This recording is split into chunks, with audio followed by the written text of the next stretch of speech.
Le thème de ce soir sera « Vaincre la culpabilité, la honte et le rejet ».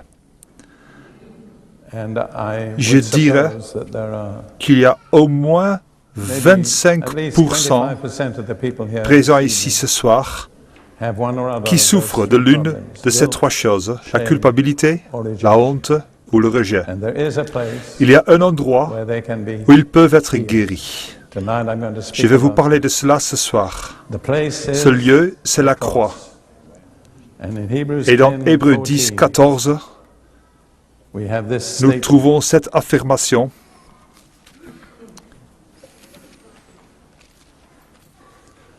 Car par une seule offrande, il a rendu parfait à perpétuité ceux qui sont sanctifiés.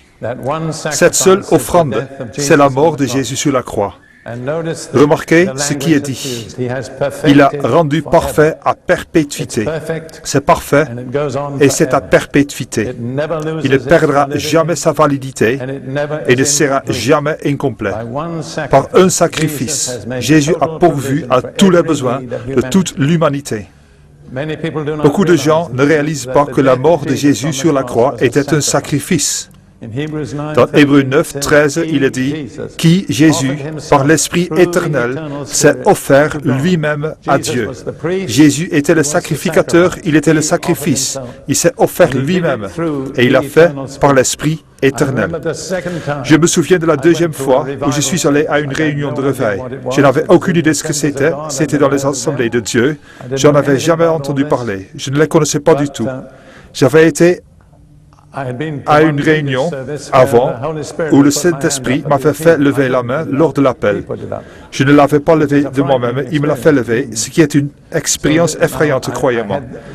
J'avais suffisamment de connaissances pour savoir qu'il y aurait ce genre de choses, ce qui m'était totalement étranger. Et bien sûr, ils allaient aller au bout du message et que ceux qui le voulaient pourraient lever la main.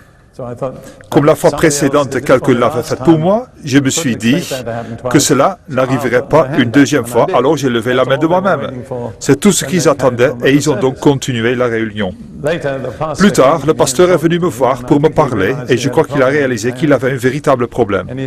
Il me demandait « Est-ce que tu crois que Jésus-Christ est mort pour toi ?» J'y réfléchis. Tout mon arrière-plan était dans la philosophie et les définitions. Et je lui dis, à dire vrai, je ne vois pas comment la mort de Jésus-Christ, il y a 19 siècles, pourrait avoir un rapport avec les péchés que j'ai commis pendant ma vie. Il n'a pas discuté avec moi, ce qui est tout à fait à son honneur. Mais ils ont prié pour moi et environ 2 nuits plus tard, dans un baraquement de l'armée, au milieu de la nuit, vêtu seulement dans mes sous-vêtements, j'ai fait une rencontre personnelle avec Jésus-Christ qui a changé de façon permanente et radicale toute ma vie. C'était il y a 58 ans. Ce n'était donc pas sous le coup d'une émotion temporaire.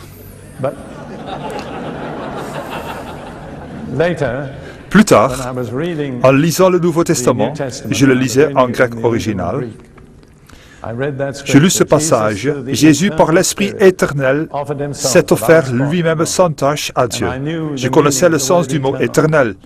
Cela signifie quelque chose hors du temps, quelque chose qui n'est pas soumis aux limitations du temps.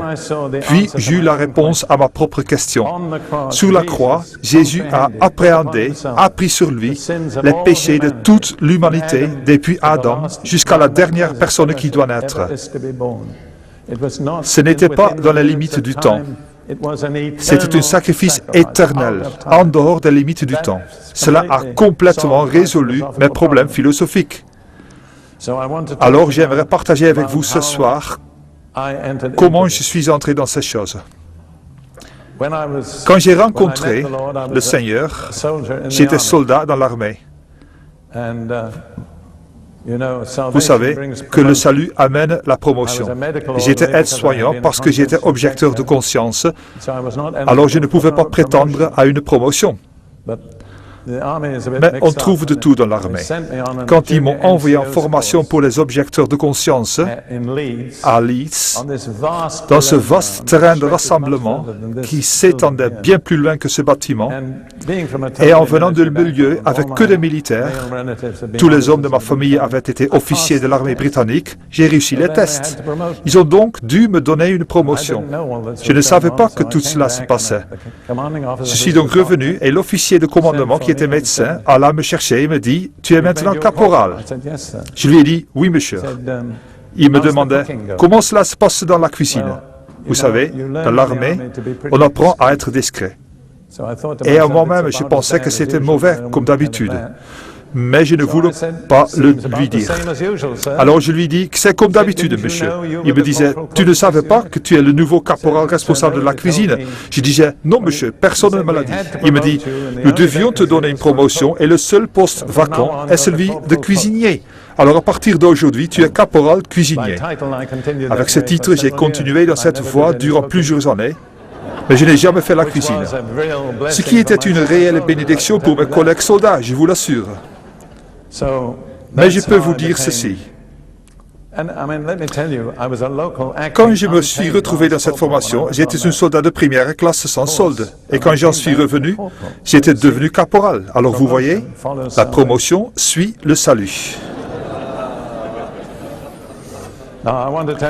J'aimerais vous dire comment j'en suis arrivé là.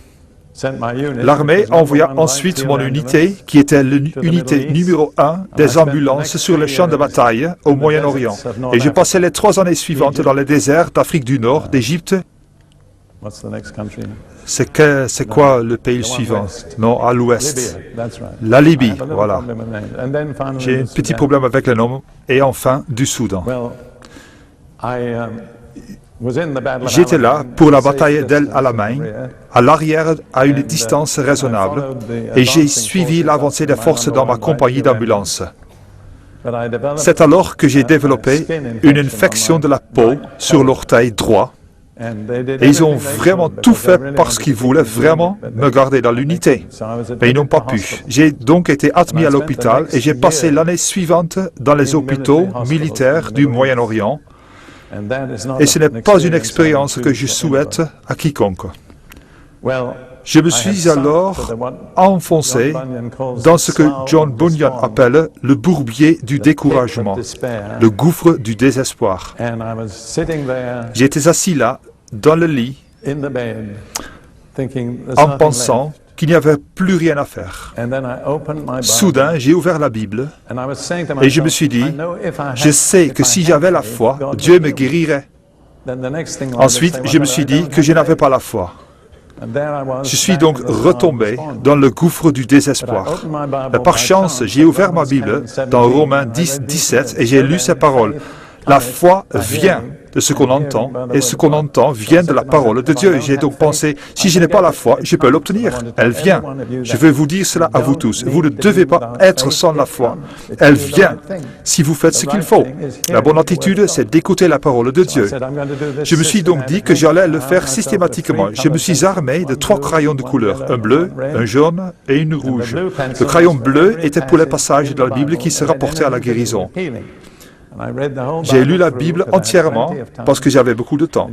Et savez-vous comment cela s'est terminé? Par une Bible bleue. Alors je suis vraiment convaincu que la guérison est dans la Bible. Vous voyez, en tant que philosophe, je rendais tout très compliqué. Je me suis donc dit, Dieu guérit sûrement. Mais il n'est pas intéressé par le corps, il ne guérit que l'âme. Alors j'ai lu dans Proverbe 4, les versets 20 à 22, où il est dit « Mon fils, sois attentif à mes paroles, tends l'oreille à mes discours, qu'ils ne s'éloignent pas de tes yeux.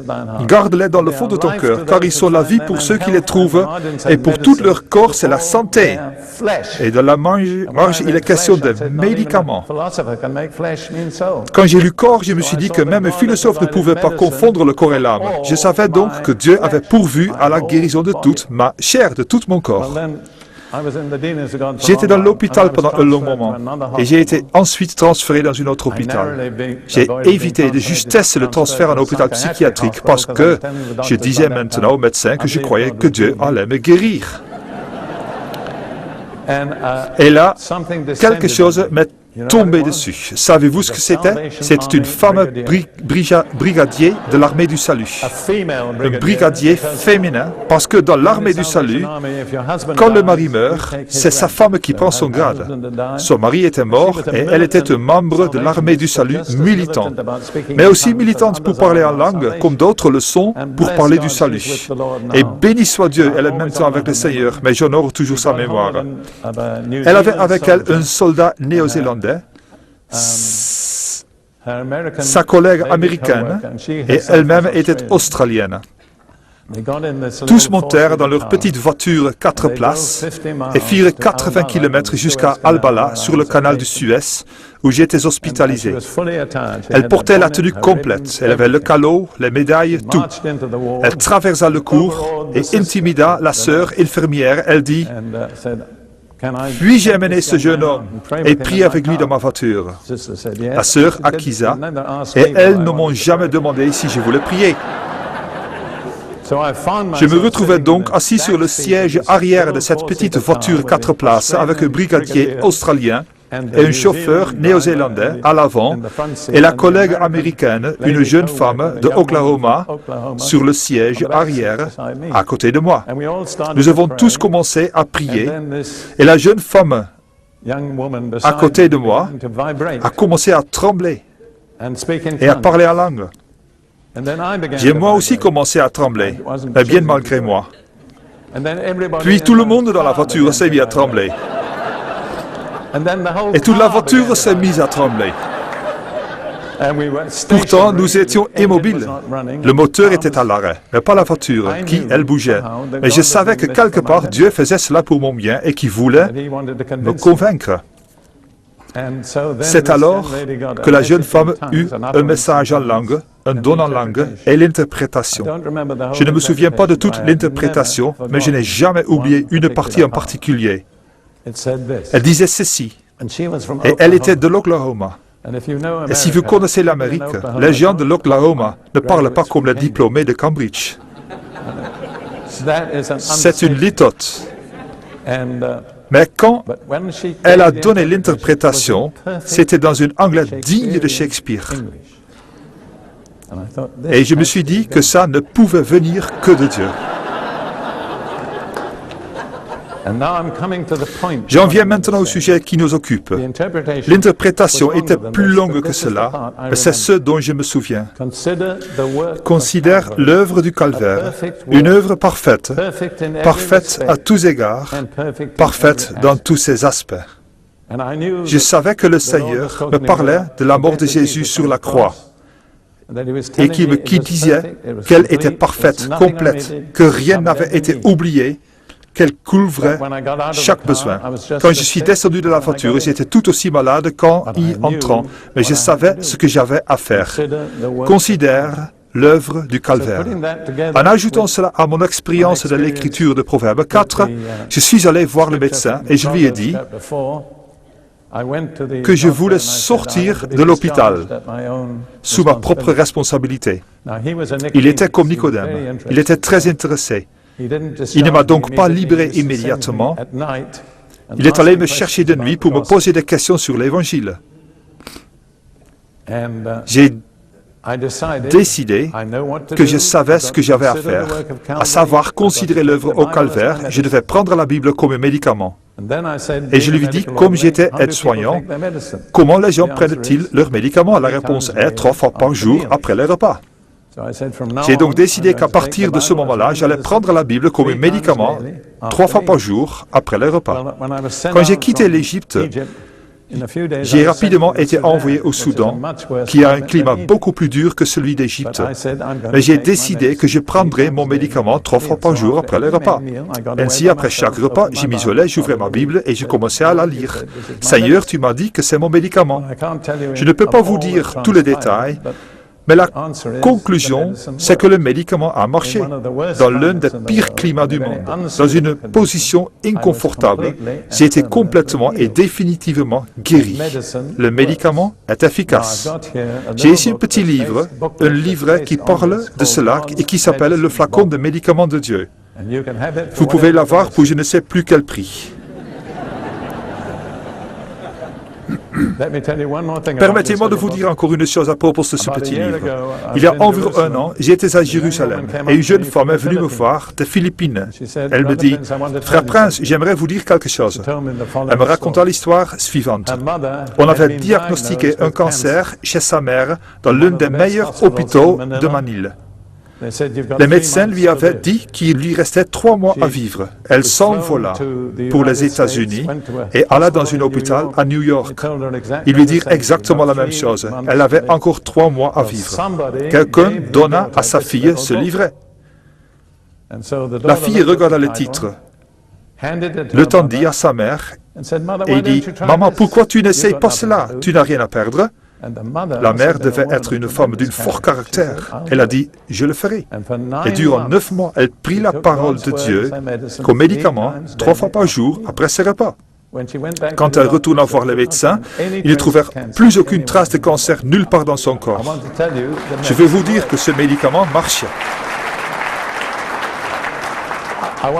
Cependant, j'aimerais vous dire que vous devez garder présent à l'esprit que Dieu a plus d'une façon de vous guérir. Si son chemin est la médecine, cela marchera. Si c'est d'une autre façon, vous devrez être sensible au Saint-Esprit et découvrir de quelle voie il s'agit. Mais après tout, vous n'avez pas grand-chose à perdre. C'est un livret bon marché, et si vous ne guérissez pas, quelqu'un d'autre peut l'être, comme cette femme dont la mère a été complètement guérie du cancer. Cela me ramène à Hébreux 10, 14. Car par une seule offrande, il, Jésus, a rendu parfait à perpétuité ceux, nous, qui sont sanctifiés. Cela couvre chaque besoin de chaque être humain, depuis Adam jusqu'au dernier humain à naître, spirituel, physique, mental, émotionnel. Chaque besoin est couvert par le sacrifice de Jésus sur la croix. Considère l'œuvre du calvaire, une œuvre parfaite, parfaite à tous égards, parfaite dans tous ses aspects. Chaque besoin de toute l'humanité a été couvert par le sacrifice de Jésus sur la croix. J'aimerais vous parler de la provision dans 3 domaines particuliers que nous pourrions appeler des besoins émotionnels: la culpabilité, la honte et le rejet. Dieu, à travers le sacrifice de Jésus, a pourvu à une délivrance complète pour chacune de ces choses, la culpabilité, la honte et le rejet. Je sais par expérience que beaucoup de chrétiens, des chrétiens nés de nouveau, ne sont pas pleinement libérés de la culpabilité, de la honte ou du rejet. J'aimerais donc vous parler ce soir de la délivrance de chacune de ces 3 choses. Et j'estime à environ 25% des gens ici ce soir qui ont besoin d'une façon ou d'une autre d'être délivrés d'une de ces 3 choses.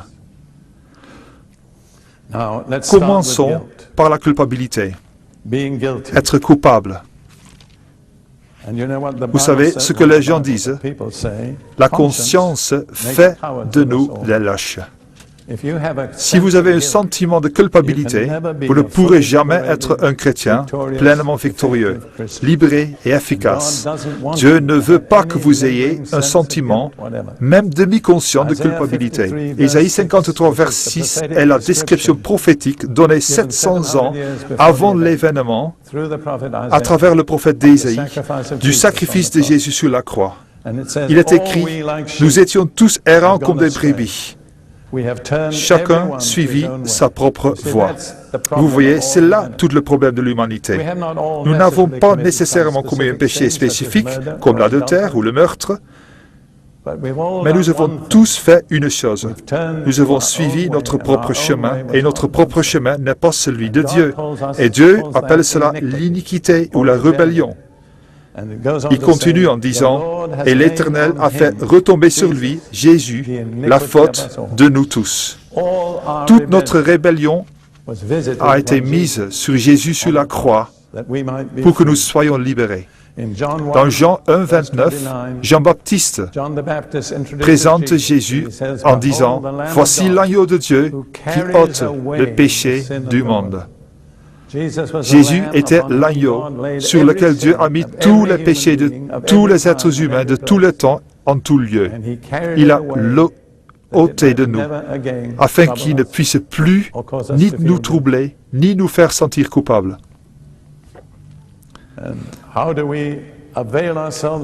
Comment pouvons-nous en bénéficier? Je parle très simplement ce soir. Il n'y a rien de compliqué. Vous connaissez ma conclusion, c'est uniquement pour moi. Mais cela me concerne, car si je n'arrive pas à expliquer quelque chose simplement, c'est parce que je ne l'ai pas bien compris. Et j'y travaille jusqu'à ce que j'y arrive. Je pense à ma chère première femme, qui avait pour habitude de s'asseoir au premier rang et de prier pour moi. Elle priait sincèrement. Mais quand elle inclinait sa tête et joignait les mains, je me demandais, qu'est-ce que j'ai fait maintenant? Mais Dieu répondait à ses prières. Vous voyez, elle était beaucoup plus âgée que moi. C'était une missionnaire expérimentée. Elle aurait pu me regarder de haut. Elle aurait pu me dominer, mais elle ne l'a jamais fait. Elle se mettait en retrait, prenait la position d'une femme et me laissait être le chef du foyer. Et à long terme, et ce fut long, ça a payé. J'aurais pu facilement être submergé par ma femme, beaucoup plus expérimentée et plus douée que moi. Peut-être que certaines d'entre vous, femmes, vous commettez cette erreur. Vous êtes plus vive, plus rapide, plus intelligente que votre mari, mais ne prenez pas sa place, parce qu'il n'en résultera que de la confusion.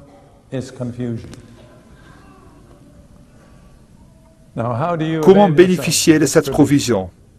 C'est très simple. Proverbe 28, verset 13. Celui qui dissimule ses fautes ne réussit pas, mais celui qui les confesse et les délaisse trouve de la compassion. Que devez-vous donc faire? Vous devez confesser votre péché.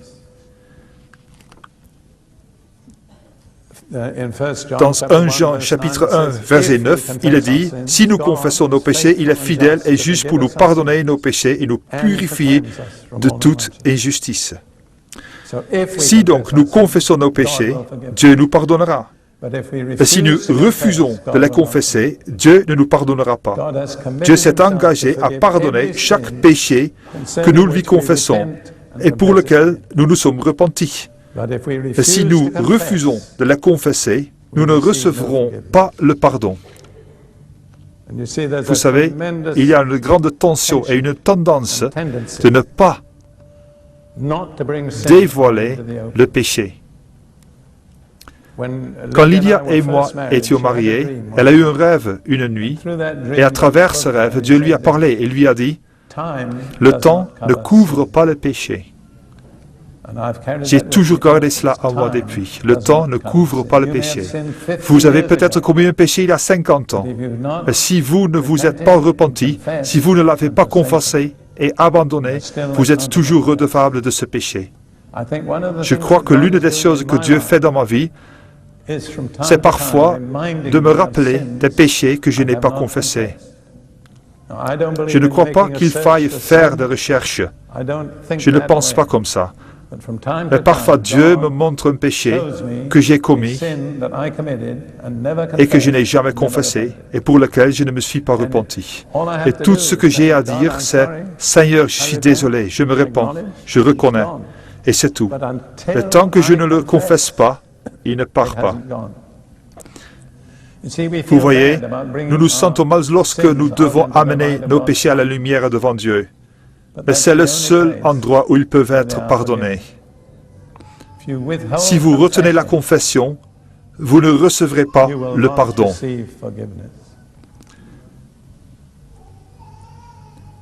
Je vais lire encore une fois Proverbe 28, 13. Celui qui dissimule ses fautes ne réussit pas. Mais celui qui la confesse et la délaisse trouve de la compassion. Il ne suffit pas de le confesser, il faut aussi l'abandonner. c'est la repentance. Vous devez vous en détourner. Quand vous le confessez et que vous l'abandonnez, vous avez l'assurance de la grâce de Dieu. Et quand Dieu vous a sauvé, c'est une œuvre parfaite. Comme il m'a été dit dans cette petite voiture, quand elle s'est mise à trembler sous la puissance de Dieu. Et j'aimerais partager avec vous le résultat beau, glorieux, saint et merveilleux de la confession des péchés.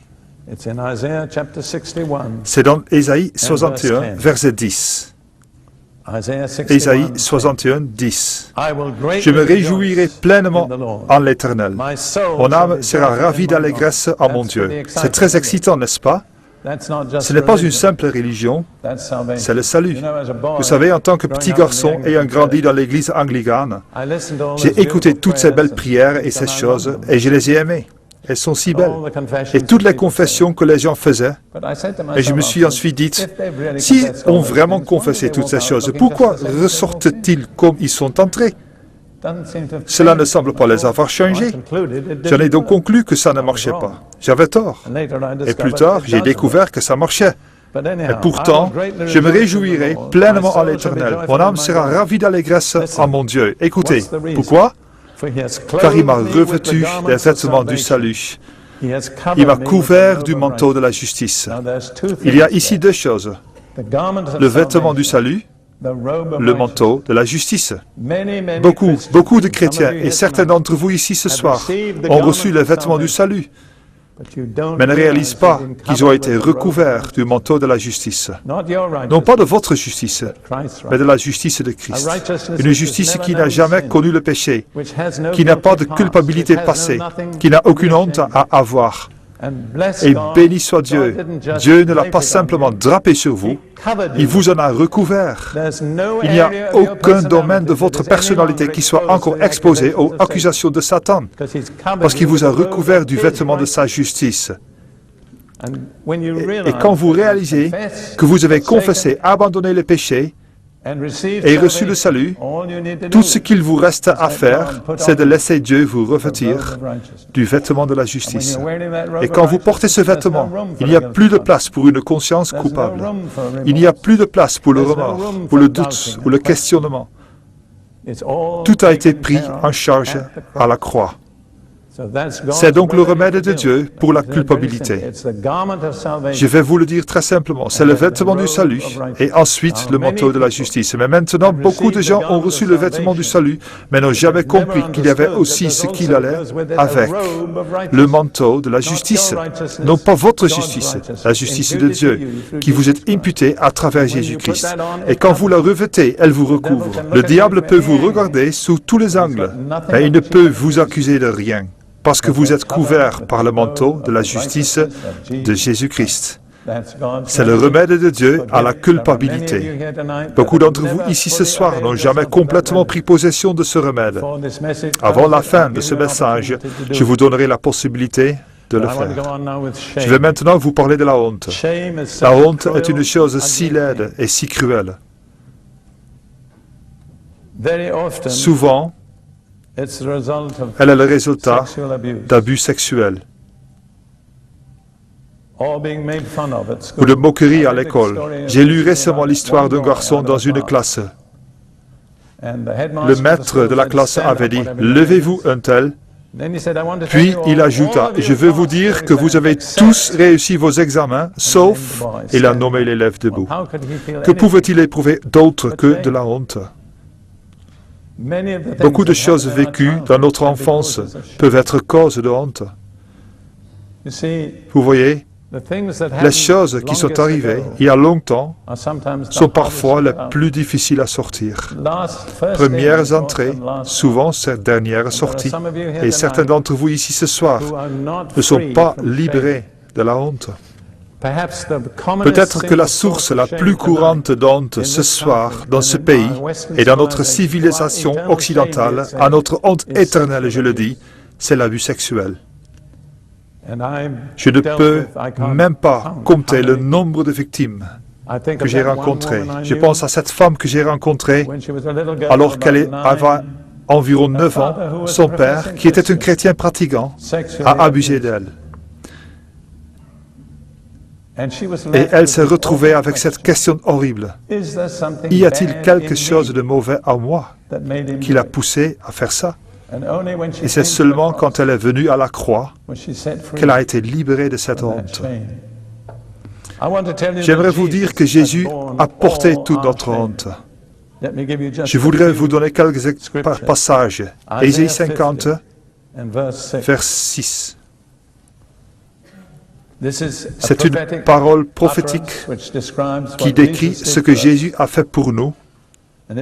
Elle est dit au verset 5, « Le Seigneur, l'Éternel, m'a ouvert l'oreille, et moi, je ne me suis pas rebellé, je ne me suis pas retiré en arrière. » C'est Jésus. Puis il continue, « J'ai livré mon dos à ceux qui me frappaient, et mes joues à ceux qui m'arrachaient la barbe. Je n'ai pas dérobé mon visage au outrage et au crachat. » Remarquez que Jésus dit, « J'ai livré mon dos. » Il aurait pu se sauver. Il aurait pu appeler 12 légions d'anges, mais il ne l'a pas fait. Il a livré son dos. Et j'aimerais vous dire que les jolies petites nuages, images que nous avons du fouettement de Jésus, n'ont rien à voir avec la réalité. C'était une scène horrible parce qu'il a été fouetté avec un fouet qui avait de petites pièces de métal ou des os dans les lanières. Et quand elles arrivaient sur la peau, elles la déchiraient jusque dans les chairs.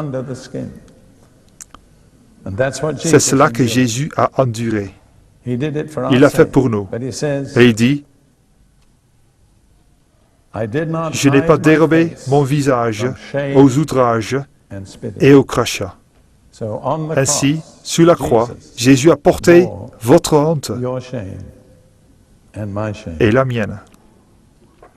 Laissez-moi juste vous lire un bref récit de ce qui s'est passé après l'arrestation de Jésus. Matthieu 27, versets 27 à 31.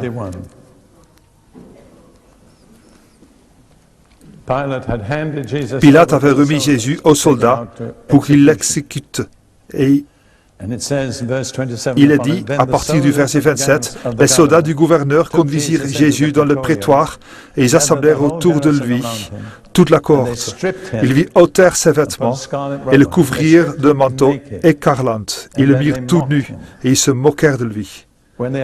Ils tressèrent une couronne d'épines qui posèrent sur sa tête, et ils lui mirent un roseau dans la main droite. Puis ils s'agenouillèrent devant lui, et se moquant de lui, et en disant « Salut, roi des Juifs !» et ils crachèrent sur lui, prenaient le roseau et le frappaient sur la tête. Souvenez-vous qu'il portait une couronne d'épines, et que chaque coupe de roseau faisait entrer les épines dans son crâne. Cependant, il n'a pas dérobé son visage à la honte et au crachat. Il continue, après s'être ainsi moqué de lui, ils lui ôtèrent le manteau, lui remirent ses vêtements et l'amenèrent pour le crucifier. En fait, il est doublement exposé nu dans cette scène. Nous lisons plus loin dans Matthieu 27, vers 35. Après l'avoir crucifié, ils se partagèrent ses vêtements en tirant au sort, afin que s'accomplisse la parole du prophète. Ils se sont partagés mes vêtements et ils ont tiré au sort ma tunique. Ainsi, ils l'ont regardé nu sur la croix durant 3 heures. Vous voyez, vous ne trouverez jamais une image exacte de Jésus sur la croix, parce qu'on le représentera toujours avec un petit morceau de tissu. Mais il n'y en avait pas. Il était exposé nu. Sa honte était exposée au regard de tous ceux qui passaient par là et se moquaient de lui. Nous pouvons aussi lire un passage de l'Épître aux Hébreux pour souligner cette vérité. Hébreux 12. Ça dit au verset 2, Jésus, le chef et le consommateur de la foi, lequel, à cause de la joie qui était devant lui, a enduré la croix et a méprisé la honte.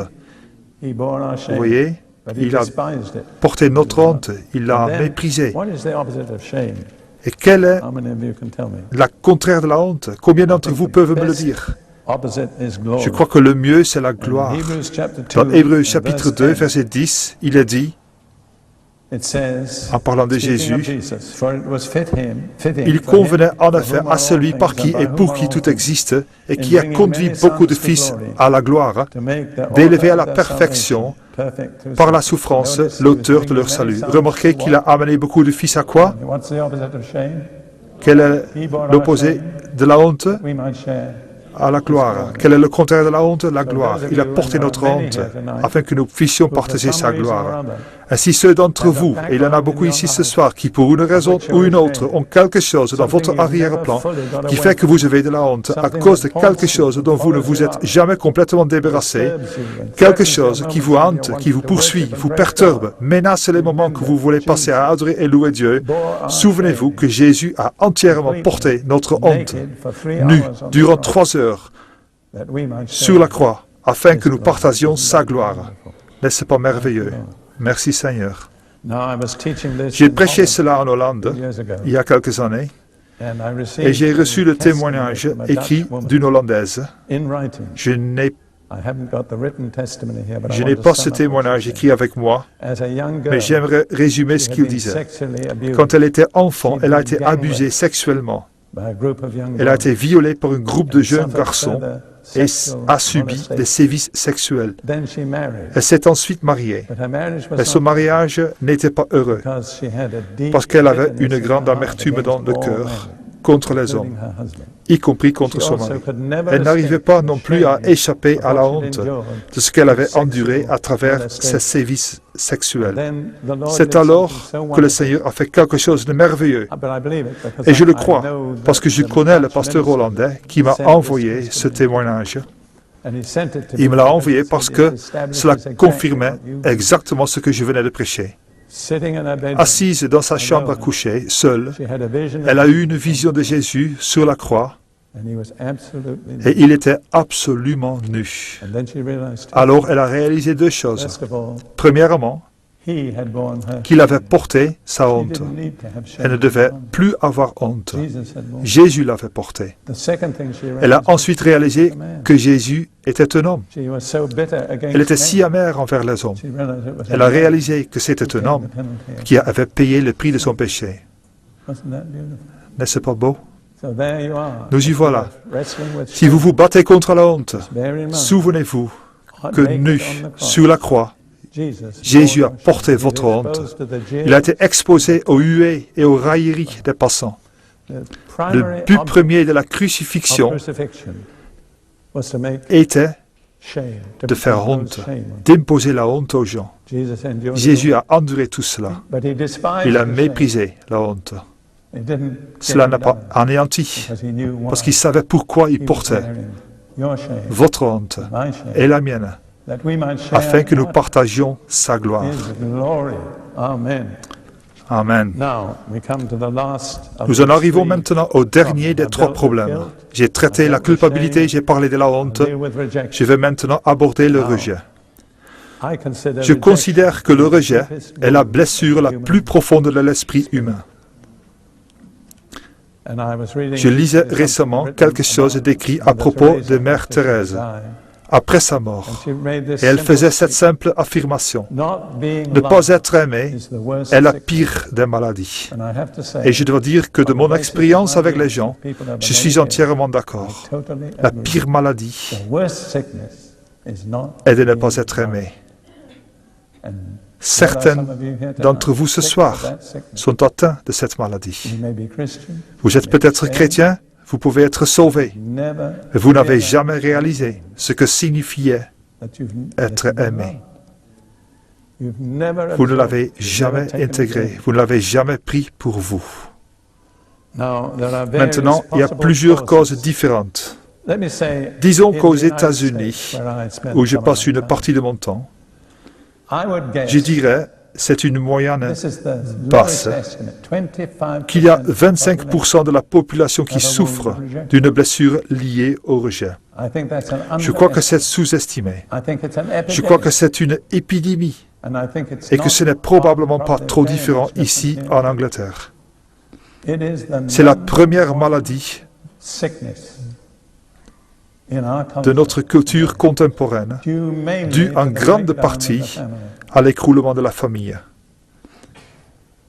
Je vais vous donner quelques exemples simples. Ils ne sont en aucun cas exhaustifs. Je pourrais en donner d'autres. L'une des causes les plus courantes du rejet, c'est le bébé qui est rejeté dans le ventre. Les gens ne réalisent pas que dans ce ventre, dans cet embryon, il y a une petite personne sensible qui veut être aimée. À un moment donné, alors que je tenais régulièrement le service de délivrance aux États-Unis, j'ai remarqué qu'une certaine tranche d'âge avait souvent le problème du rejet. J'ai donc fait un petit calcul.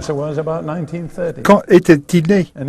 J'ai vu qu'ils étaient nés vers 1930. Et si vous êtes américain, la date de 1929 est présente de façon indélébile dans votre esprit. C'est l'année de la Grande Dépression.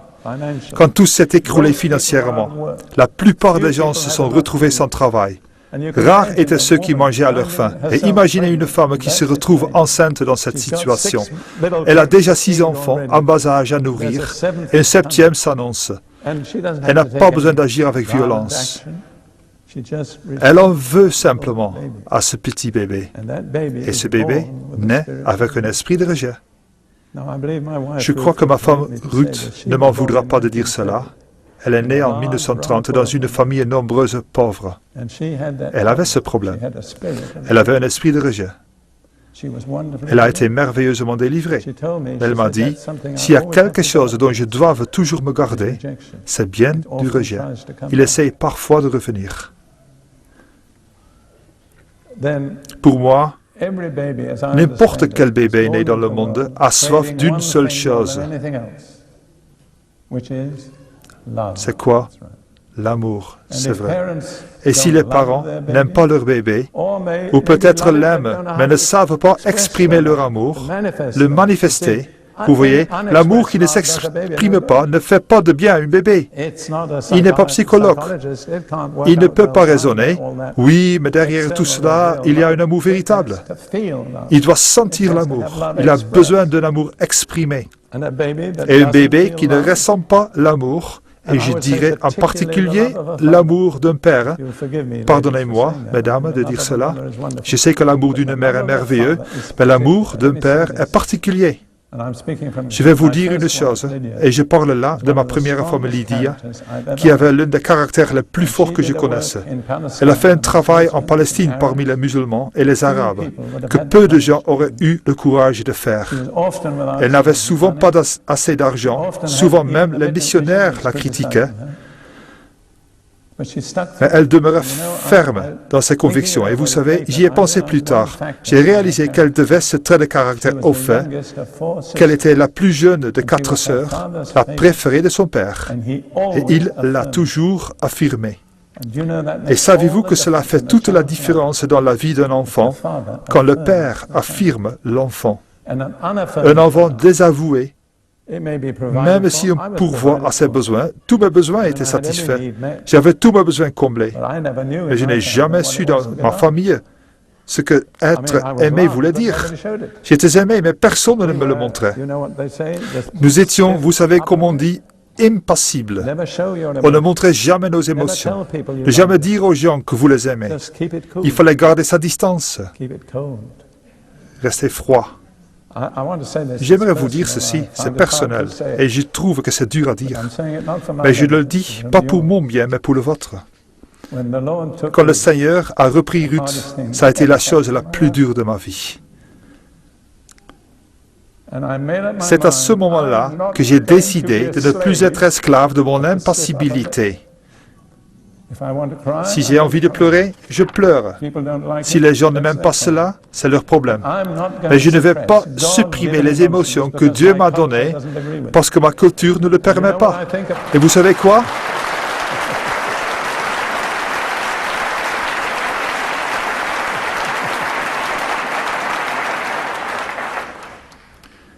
Vous savez ce que j'ai remarqué? Ma famille était une bonne famille. C'était vraiment des gens bien. Mais le fait d'être impassible a produit des personnalités contenues et déformées. Ils n'ont jamais vraiment appris à s'exprimer. Et quelque chose qui n'est pas exprimé est quelque chose qui étouffe. J'ai donc pris une décision. Que les gens aiment ou pas, tant pis. Mais si je veux pleurer, je pleure. J'aimerais bien ne pas pleurer, mais si je sens que j'en ai envie, je pleure. Et si j'ai envie de danser, je danse.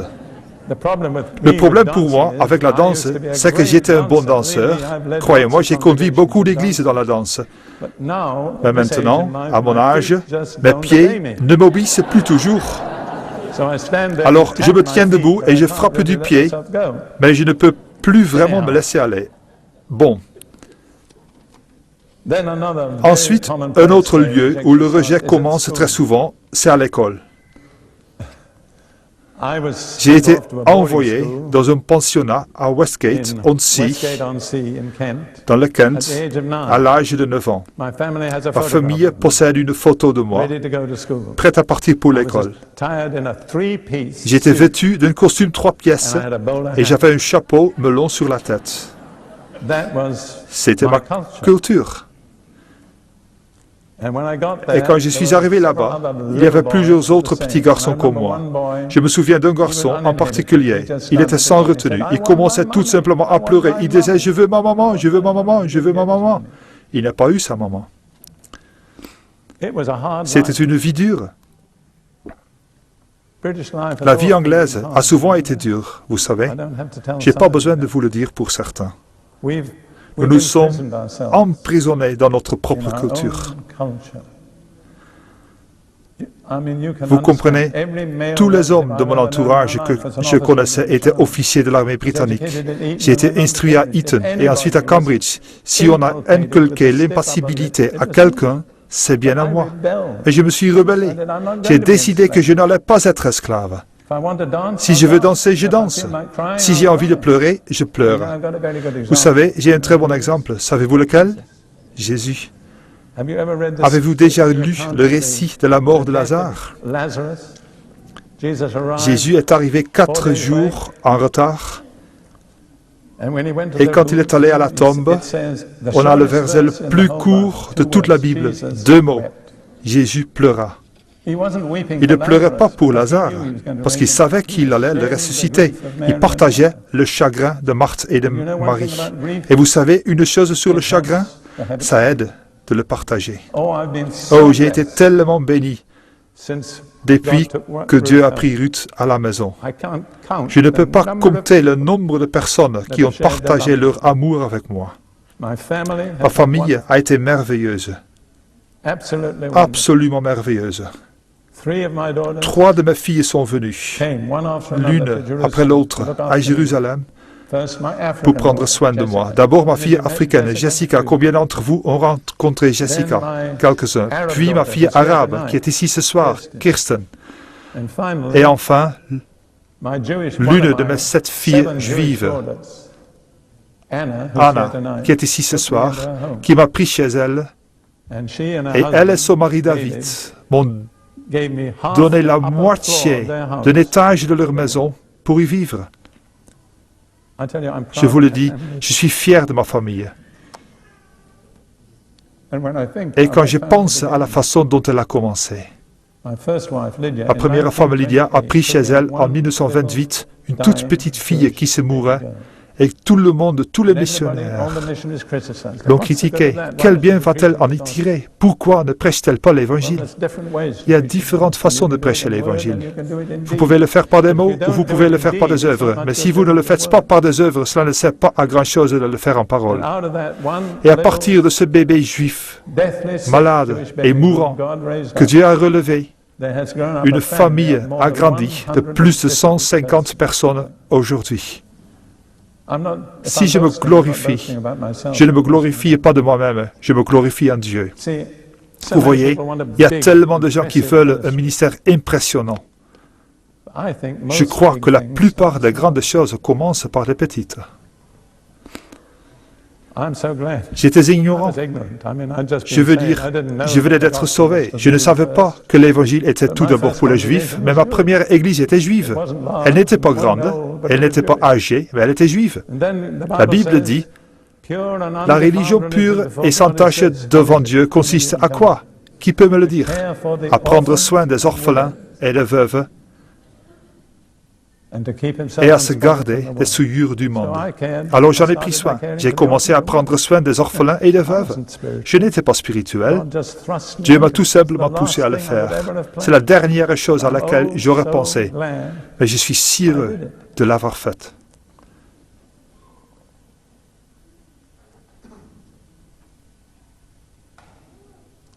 Une autre raison courante au rejet, bien trop courante aujourd'hui, c'est la rupture du couple. Une femme s'est donnée sans réserve à un homme, et comme le frère Ed Cole le disait, un pasteur arrive un jour sans prévenir avec les papiers du divorce. Qu'est-ce que cette personne va ressentir? Vous vous êtes donné sans réserve. Vous avez fait tout ce que vous pouviez. Vous avez aimé, vous avez servi, et tout à coup, vous n'êtes plus désiré. Celui qui ne ressent pas le rejet dans cette situation doit avoir une relation très intime avec le Seigneur. Un autre type de rejet, et j'en arrive à la fin de cette petite liste, c'est le rejet de soi. Encore une fois, c'est un problème terrible. Vous seriez étonné, ou peut-être pas, de voir combien de personnes se rejettent. Je pense en particulier aux femmes ou aux filles. Elles n'ont pas la bonne taille. Elles sont trop grandes, trop petites, trop minces, trop grosses. Les yeux n'ont pas la bonne couleur. Les cheveux ne sont pas raides ou bouclés. Quel que soit le problème, vous en avez fait un motif de rejet. Vous regardez les autres et vous voudriez être comme elles. Vous savez quel est votre problème? Le rejet de vous-même. J'aimerais vous donner le remède. Il se trouve à la croix.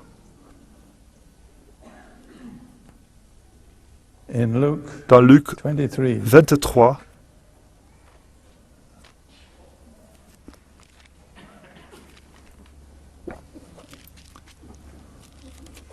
versets 13 à 24, nous voyons Jésus devant Pilate. Et celui-ci essaye de le faire libérer. Et plus Pilate essaye, plus le propre peuple de Jésus crie « Crucifie-le ». Je vais le lire rapidement. Pilate convoqua les principaux sacrificateurs, les chefs et le peuple, et leur dit « Vous m'avez amené cet homme comme entraînant le peuple à la révolte. Voici, je l'ai interrogé devant vous, et je l'ai trouvé coupable d'aucune des fautes dont vous l'accusez. Hérode non plus. Car il nous l'a renvoyé. Et voici, cet homme n'a rien fait qui soit digne de mort. Je le relâcherai donc après l'avoir fait châtier. À chaque fête, il était obligé de le relâcher un prisonnier. Ils s'écrièrent, il s'agit des dirigeants juifs, ils écrièrent tous ensemble, « Fais mourir celui-ci et relâchez-nous Barabbas. » Ce dernier avait été mis en prison pour une émeute qui avait eu lieu dans la ville et pour un meurtre. Pilate leur adressa de nouveau la parole avec l'intention de le relâcher Jésus. Et ils criaient « Crucifie-le, crucifie-le » Pilate leur dit pour la troisième fois « Mais quel mal a-t-il fait? Je n'ai rien trouvé en lui qui mérite la mort. Je le relâcherai donc après l'avoir fait châtier. » Mais ils insistèrent à grands cris et demandant qu'il soit crucifié. Et leurs cris l'emportèrent. Selon vous, que ressentait Jésus? Le peuple dont il était issu, son propre peuple, le rejetait en faveur d'un voleur et de meurtrier. Ne pensez-vous pas que vous ou moi, dans cette situation, nous nous serions sentis totalement rejetés? Je crois que c'est ce qu'il a ressenti. Mais ce n'était pas la fin. Allons dans Matthieu 27, versets 45 et suivants.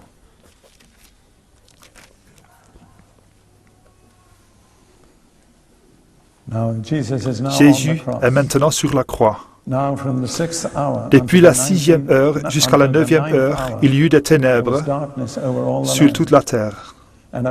Et vers la 9e heure, Jésus s'écria d'une voix forte, Élie, Élie, et les Samartani, c'est-à-dire, mon Dieu, pourquoi m'as-tu abandonné? Quelques-uns de ceux qui étaient là l'entendirent et disaient, il appelle Élie. Et aussitôt, l'un d'eux courut prendre une éponge qui remplit de vinaigre, il la fixa à un roseau et lui donna à boire. Mais les autres dirent, laisse, voyons si Élie viendra le sauver. Jésus poussa de nouveau un cri d'une voix forte et rendit l'esprit. Il n'est pas mort des blessures de la crucifixion. Les crucifiés pourraient parfois vivre 12 heures ou plus. Qu'est-ce qui l'a tué? Dites-le-moi, en un mot. Le rejet. Exactement. C'était déjà terrible d'être rejeté par son peuple, mais il était maintenant, en plus, rejeté par son Père. Après son cri d'agonie, il n'y a pas eu de réponse, parce que Jésus s'était identifié à notre péché. Dieu a dû le traiter comme il l'aurait fait du péché. Il a fermé ses oreilles et détourné ses yeux, et Jésus est mort, le cœur brisé. Non pas à cause des blessures de la crucifixion. En un mot, qu'est-ce qui l'a tué? Le rejet. Exactement. C'est la blessure la plus terrible que le cœur humain puisse connaître. Le verset suivant nous dit pourquoi cela est arrivé. Et voici, le voile du temple se déchira en deux, du haut en bas. La terre trembla, les rochers se fendirent. C'est l'épais rideau qui séparait le lieu saint du saint des saints. Seul un homme pouvait le traverser, le grand sacrificateur. Et seulement une fois par an. Mais quand Jésus est mort sur la croix, cet épais rideau a été déchiré depuis le haut jusqu'en bas. Autrement dit, c'était un acte de Dieu. Qu'est-ce que cela indique? Que par la mort de Jésus, pour nous, le chemin nous est ouvert dans la présence du Dieu saint. Jésus a enduré notre rejet. Dans Éphésiens 1, nous avons un merveilleux et beau récit de cela. Un résumé. Éphésiens 1, 4.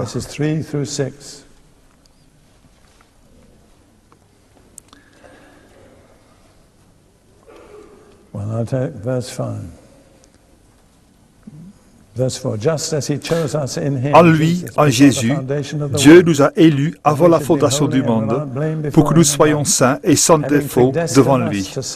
Dans son amour, il nous a prédestinés par Jésus-Christ à être adoptés selon le dessein bienveillant de sa volonté pour célébrer la gloire de sa grâce qu'il nous a accordée en son bien-aimé. Jésus a enduré notre rejet afin que nous puissions être acceptés de Dieu. Pouvez-vous voir tout le mal venir sur Jésus afin que tout le bien nous soit offert à vous et à moi, et tout a été résolu par un seul sacrifice à la croix. Par un seul sacrifice, il a rendu parfait pour toujours ceux qui sont sanctifiés. Il n'a jamais eu besoin de faire autre chose. Tout est accompli. Tout ce que nous devons faire, c'est de nous approprier ce qu'il a fait. J'aimerais maintenant vous donner une occasion de recevoir ce que Dieu a prévu à travers la mort de Jésus sur la croix. Je veux que ceux d'entre vous qui ont encore un problème de culpabilité reçoivent le pardon total, reçoivent le verdict du tribunal céleste qui vous déclare non coupable.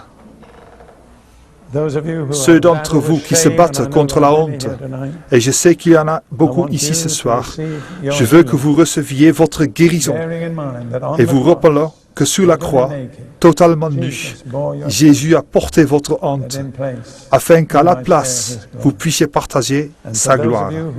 Et pour ceux d'entre vous qui se battent contre le rejet, j'aimerais que vous receviez ce soir la guérison en vous souvenant que sur la croix, Jésus a été rejeté par son Père, le plus cruel et le pire des rejets, qu'il est mort le cœur brisé, parce qu'il a porté notre rejet, afin que nous ayons quoi? Son acceptation. Exactement. Vous voyez, en tant qu'enfant de Dieu, vous n'êtes pas simplement toléré, vous êtes bienvenu.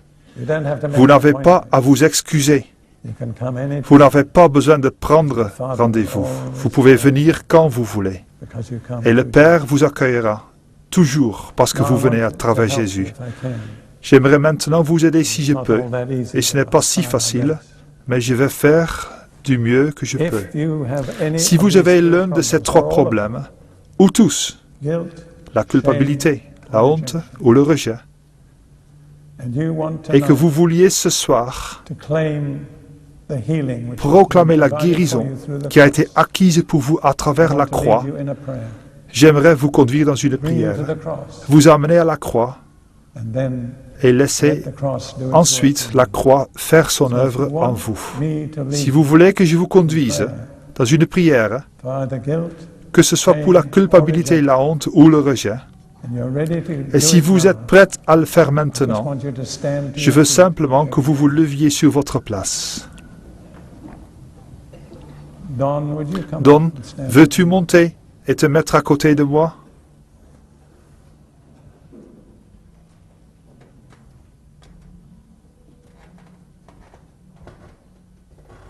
N'est-ce pas quelque chose? Vous la recevez par la foi. Vous n'avez pas à lutter.